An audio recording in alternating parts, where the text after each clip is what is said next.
नमस्कार। इस वीडियो का अपना टॉपिक है classical radius of an electron, अर्थात इलेक्ट्रॉन की चिरसम्मत त्रिज्या। सबसे पहले हम इसके फॉर्मूले की बात कर लेते हैं। मैं आपको डायरेक्ट इसका फॉर्मूला ही बता देता हूँ पहले, ताकि आपके और जिज्ञासा पैदा हो कि आखिर ये फॉर्मूला आया कैसे। इसका फॉर्मूला होता है R = 3/5 KE²/mc²। ये फॉर्मूला है classical radius of an electron का। ठीक, अब आपको ये लग रहा होगा कि ये फॉर्मूला आया कैसे है। तो चलिए इसी की कहानी को समझते हैं। देखिए, इलेक्ट्रॉन है वो बहुत ही सूक्ष्मतम कण है, वेरी स्मॉल पार्टिकल है। अब देखिए, बहुत ही छोटा होने की वजह से हम इतनी आसानी से उसकी शेप एंड साइज दोनों को ही मेज़र नहीं कर सकते। ठीक है, तो फिर हमें कुछ ऐसी ट्रिक लगानी पड़ी या कुछ ऐसा मानना पड़ा कि हम जिसकी वजह से इसकी शेप एंड साइज को डिफ़ाइन कर सके, इसकी रेडियस को डिफ़ाइन कर सके हम। तो देखिए, इलेक्ट्रॉन है उसे हम एक स्पेरिकल मानते हैं, स्पेयर मानते हैं। जैसे मान लीजिए ये अपना एक इलेक्ट्रॉन है जिसकी रेडियस है r, जिसका फॉर्मूला मैंने आपको ऊपर बता दिया है। यही फॉर्मूला हमें निकालना है, इसी की पूरी कहानी अब हम समझेंगे। इसका मास है m। देखिए, इलेक्ट्रॉन का मास m किसकी वजह से होता है?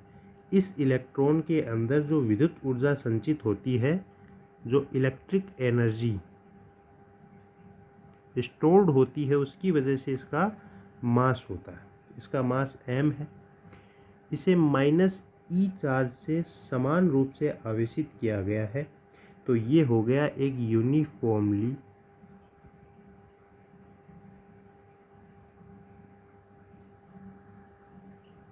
Charged spare. ठीक है, अब देखिए, अगर आपको एक फॉर्मूला याद नहीं है तो आप यहाँ से कर सकते हैं।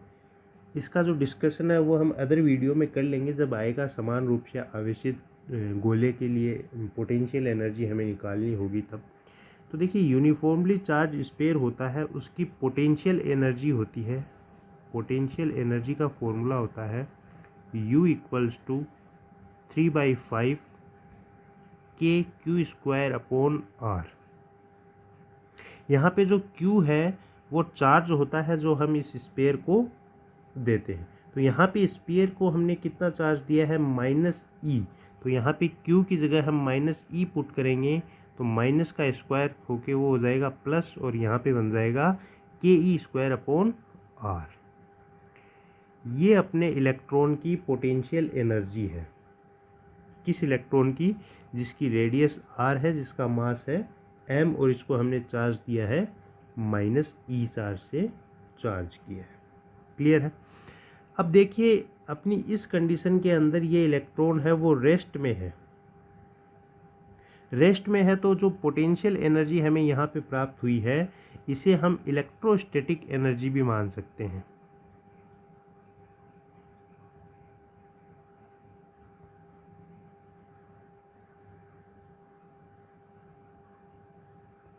क्या मान सकते हैं?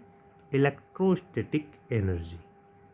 इलेक्ट्रोस्टैटिक एनर्जी अर्थात इसे हम E से निरूपित कर सकते हैं। अब देखिए, आइंस्टीन की इक्वेशन आप सभी को अच्छी तरीके से याद है। E = mc²। एनर्जी और मास के बीच में रिलेशन दिया था आइंस्टाइन। तो यहाँ से जो E की वैल्यू है वो हम यहाँ इस फॉर्मूले में पुट करेंगे तो अपना ये फॉर्मूला बनेगा mc² = 3/5 KE²/R।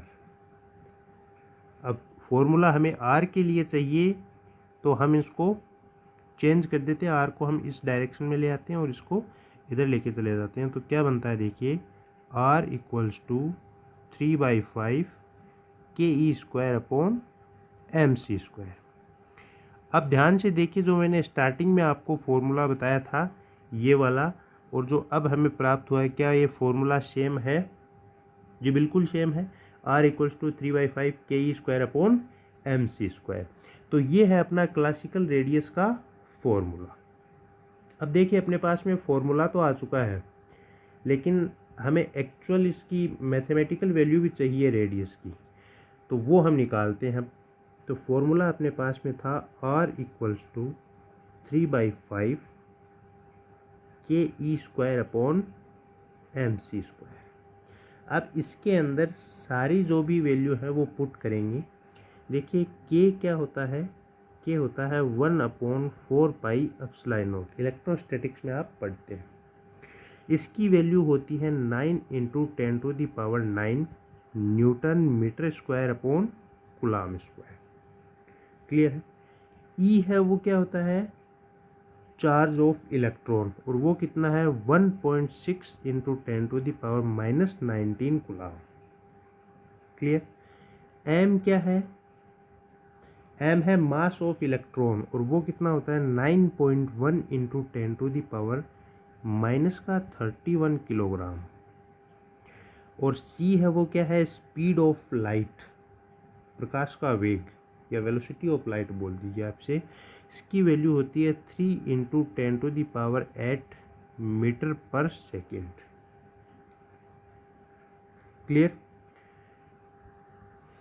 अब जब ये सारी वैल्यू हम इस फॉर्मूले में पुट करेंगे, तो यहाँ से जो R की वैल्यू हमें प्राप्त होगी वो होगी 1.69 × 10⁻⁻15 मीटर। और ये जो वैल्यू है वो है इलेक्ट्रॉन की चिरसम्मत त्रिज्या, classical radius of an electron. Clear है। तो ये आपको याद रखना है। एक तो डायरेक्ट आपको ये फॉर्मूला याद रखना 3/5 ke²/mc², और मैथमेटिकल वाली ये वैल्यू याद रखनी है 1.69 × 10⁻⁻15 मीटर। क्लियर। अब देखिए एक फर्मी में भी और होती है। तो मीटर और फर्मी का रिलेशन क्या होता है, एक फर्मी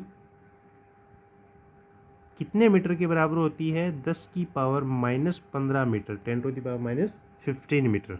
तो यहाँ से देखिए R की वैल्यू कितनी बन जाएगी 1.69 फर्मी। क्यों, क्योंकि यहाँ पे इनटू में 10⁻⁻15 है, और 10⁻⁻15 मीटर है वो एक फर्मी होता है, तो ये इतना वाला एक फर्मी बन गया। तो जो क्लासिकल रेडियस की वैल्यू हमें प्राप्त हुई वो कितनी हुई, फर्मी के अंदर 1.69 फर्मी, या मीटर में बोलें तो 1.69 × 10⁻⁻15 मीटर। तो फिलहाल की वीडियो में बस इतना ही, मिलते हैं अगले वीडियो में। धन्यवाद।